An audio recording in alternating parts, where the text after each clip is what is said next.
de la República y a todas las instituciones organizadoras de este foro, a la Red Nacional a Favor de los Juicios Orales, RENACE, Provalúa, Exprese, Causa en Común, el Instituto de Justicia Constitucional PEN.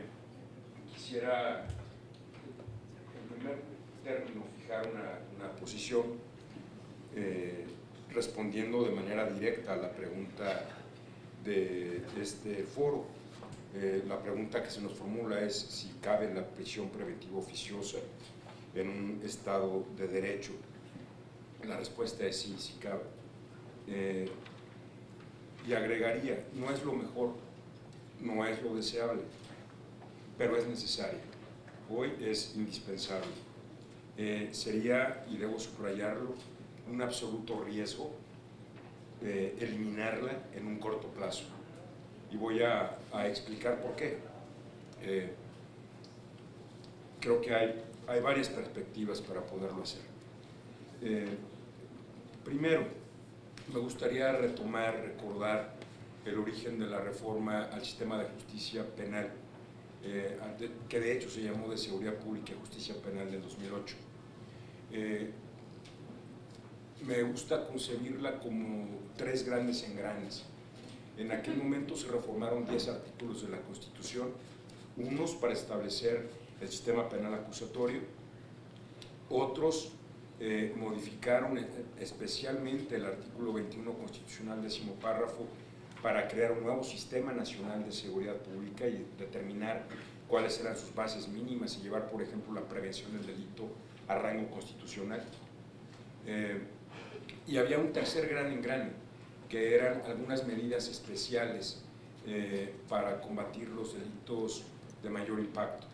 Entre ese paquete de medidas especiales estaban, por ejemplo, el arraigo, estaba la extinción de dominio y también algunas disposiciones especiales para población penitenciaria, para internos relacionados especialmente con casos de delincuencia organizada.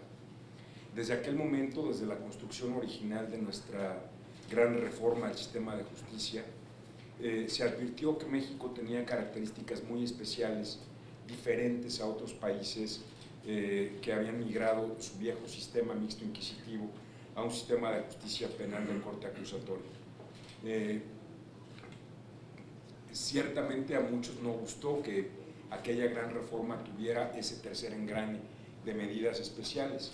Yo recuerdo que el doctor García Ramírez decía que eran las gotas de veneno en el vaso de agua fresca.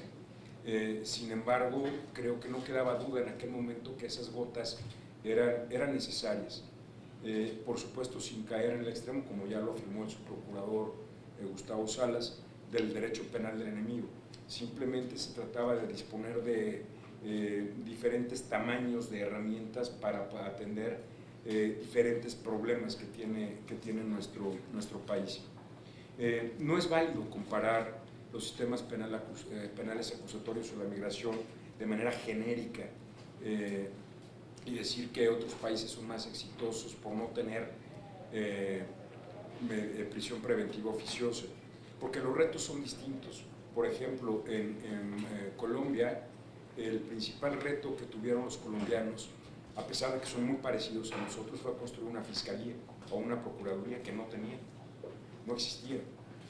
Había un juez de instrucción que se encargaba de sustanciar los procedimientos. En cambio, México es un país con una tradición centenaria en su procuraduría. El reto en México era construir policías fuertes, a diferencia de la mayor parte de los países latinoamericanos, que quizá por provenir de la mayoría de ellos de antiguas dictaduras militares, tenían policías fuertes, buenas o malas, pero fuertes.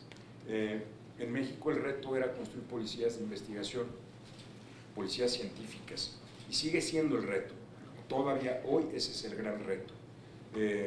Disminuir los casos que se atienden por flagrancia y aumentar aquellos que se procesan a través de investigaciones científicas que deriven en órdenes de aprehensión. Son retos muy diferentes.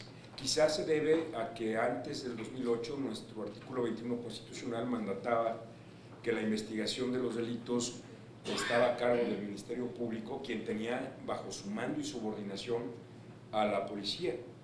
Pero resulta que el Ministerio Público, bajo ese concepto constitucional, pues es un abogado. Yo soy abogado, muchos de aquí somos abogados, y creo que en la Facultad de Derecho no nos enseñaron a investigar delitos, porque esas son tareas que requieren conocimientos de criminalística, criminología, victimología y ciencias forenses que no se estudian en la Facultad de Derecho. La Facultad de Derecho nos enseña teoría del delito, nos enseñan otras herramientas jurídicas importantes. Entonces, es en el 2008 cuando se establece por primera vez que la investigación de los delitos corresponde a los dos, ministerios públicos y policías. Y aquí entre nos, quizá todavía de una forma alejada a un sistema acusatorio puro. En los países con un sistema acusatorio puro, no es a los dos, el único que investiga es la policía, solo la policía. Los fiscales se dedican a acusar. ¿Por qué se puso así en la Constitución? Pues sabiendo que, al igual que era necesario poner esas botitas a que se refería García Ramírez, pues que estábamos en un modelo de transición, y no es un modelo de transición de corto plazo, es un modelo de transición que lleva varios años. Algún día, me imagino que nuestra Constitución dirá que en atención al principio de contradicción, pues una persona se encarga de investigar y es la policía, otra de acusar y es el fiscal, otro más de defender, en igualdad de circunstancias con el que acusa, y una persona tercera completamente ajena a los hechos juzga, el juez. Una total separación de funciones. Hoy todavía no es así, pero se debe a nuestras profundas razones históricas. Permítanme avanzar al año 2016. El 15 de octubre de este año, el Secretariado Ejecutivo del Sistema Nacional de Seguridad Pública, a mi cargo, asumió las funciones que antes tenía CETEC y generamos un programa de 10 puntos para poder avanzar en la consolidación del sistema de justicia penal. No tengo tiempo de explicar los 10 puntos ahora, pero todos están relacionados con aquellos elementos en que, con datos estadísticos, datos duros, hemos encontrado que el sistema no está girando a la velocidad que fue planeado y que es necesario echar gotas de aceite para que los engranes giren. En el caso específico, en el debate de la prisión preventiva oficiosa, ¿qué es lo que encontramos? Encontramos que la realidad nos dice que no todas las unidades de medidas cautelares del país están trabajando como deberían trabajar. La realidad nos dice que incluso hay 3 entidades federativas que no tienen. Específicamente no tiene unidad de medidas cautelares Aguascalientes y Chiapas. Y en Quintana Roo la función la lleva el sistema penitenciario, que no es lo idóneo. Al menos hay 3 entidades sin capacidades de brindar información al juez de control para que el juez de control determine cuál es la medida cautelar idónea. En un sistema acusatorio puro, coincido con mis amigos académicos, yo soy académico también, el señor subprocurador también lo es, y de la misma institución, del INACIP.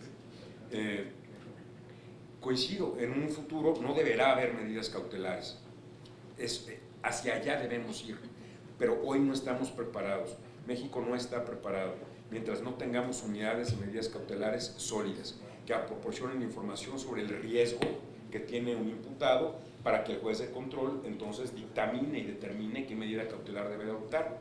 Quitar las medidas cautelares hoy de la Constitución es tanto como quitarle los alfileres a una parte del sistema de justicia y entonces colapsar, porque se mandaría un mensaje de impunidad. Hoy, en las conferencias de secretarios de seguridad pública del país, yo he escuchado a prácticamente todos los secretarios de seguridad del país planteando casos en que señalan que detienen a una persona con la cajuela llena de armas de uso reservado al ejército, que lo mandan a un juez de control e invariablemente los ponen en libertad. Son casos que preocupan, pero la culpa no es del secretario de seguridad, quizás tampoco es del juez de control, sino de que no tenemos esas unidades de medidas cautelares.